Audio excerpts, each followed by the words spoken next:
ఈరోజు మీ అందరికీ కూడా మన ఎంపీ అభ్యర్థులను మన ఎమ్మెల్యే అభ్యర్థులను ఇద్దరిని కూడా పరిచయం చేస్తా ఉన్నాను. మీ అందరి చల్లని దీవెనలు చల్లని ఆశీస్సులు మన ఎంపీ అభ్యర్థుల మీద మన ఎమ్మెల్యే అభ్యర్థుల మీద కూడా ఉంచవలసిందిగా కోరుతా ఉన్నా. నా ముందర సాయన నిల్చొని ఉన్నాడు.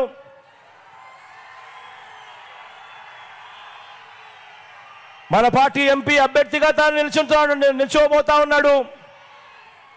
మంచివాడు, సౌమ్యుడు. అన్నిటికన్నా ముఖ్యమేమిటి అంటే నాకు అత్యంత సన్నిహితుడు కూడా. మీ ప్రాంతానికి మంచి చేస్తాడు, మీ అందరికీ మంచి చేస్తాడన్న నమ్మకం, విశ్వాసం నాకున్నాయి.